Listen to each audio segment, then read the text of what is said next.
Located in Hasloch near Wertheim is the last hammer forge in the Spessart region.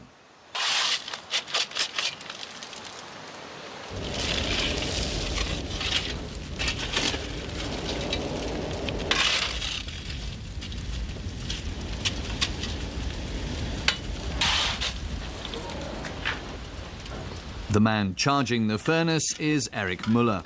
He's employed full-time as an engineer, but in the evenings and at the weekend, he helps out in his father-in-law's workshop.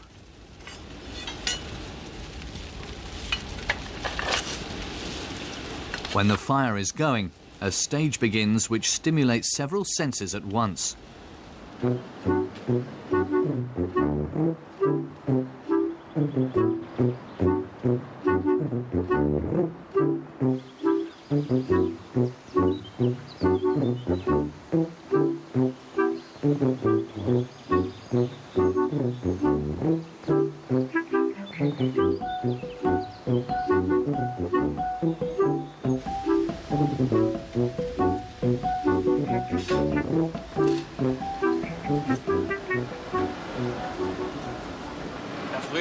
In the past, I used to wear safety glasses, but back then I was a softie.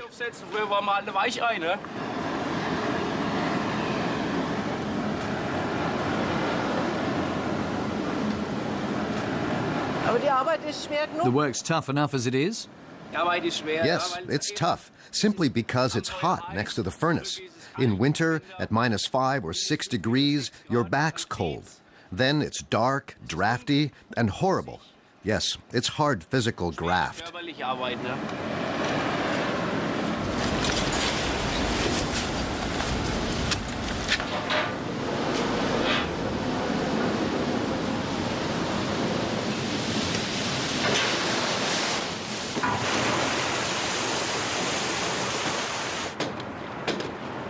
Just as it was centuries ago, work here is done with water power driving a heavy iron hammer. One rotation of the wheel produces 5 blows of the hammer.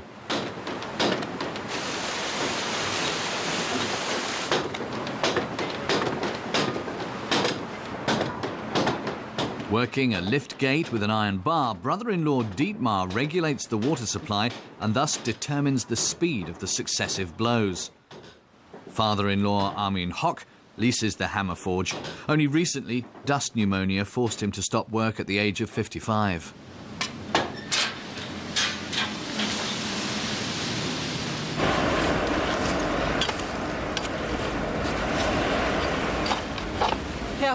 Is it hard just to look on? I'll say it is, especially when you've done the job for as long as I did. But you can see for yourself what's involved. The smoke just destroys your lungs. So all I can do now is watch my lads. And believe me, that hurts. So working in the hammer forge made him ill? Definitely. The smoke contains a lot of sulfur, and you really notice it. You also have to do a lot of heavy lifting. The biggest clapper we've ever made had a blank weighing 150 kilos. When it was finished, it still weighed 122 kilos. How come Eric works here knowing that the job ruined his father-in-law's health? I don't do it full-time, only on the side. It's important to me to continue the tradition and maintain the skills involved. I don't want it all to be lost, as has happened in many other trades. So where does the appeal lie? It's simply fascinating to see a clapper forged from a rough piece of iron like this, a clapper that will one day make a bell ring.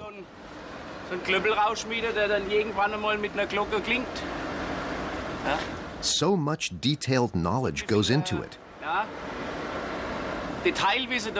And I've acquired it over many years of working with my father-in-law. The hammer forge has belonged to the Kurz family for 5 generations. Adjacent to the forge is a modern engineering works, which they own, so they can afford to maintain this monument to the past on a private basis.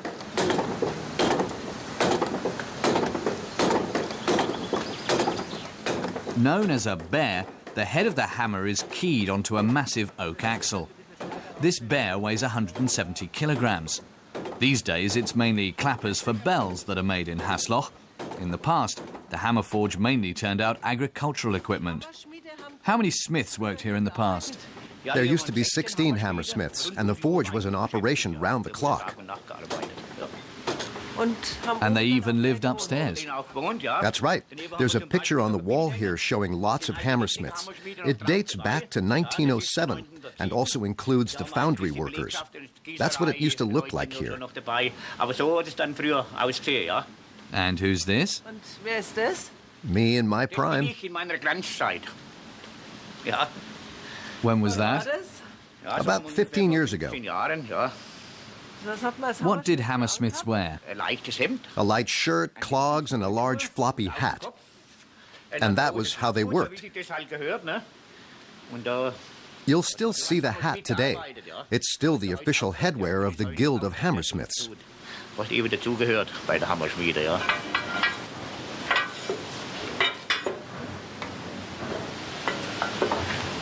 The iron is heated up until it is white hot.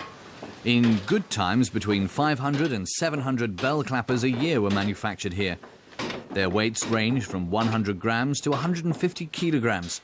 But today, demand has dropped considerably. Many bell systems are being mothballed and new churches are rare.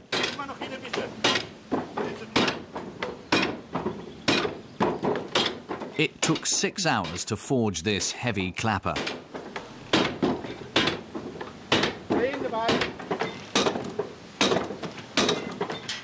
Hammer forges are giving way almost everywhere to blast furnaces and modern production methods. But the 230-year-old Hasloch hammer forge still produces precision work. Gut, 82. Gut.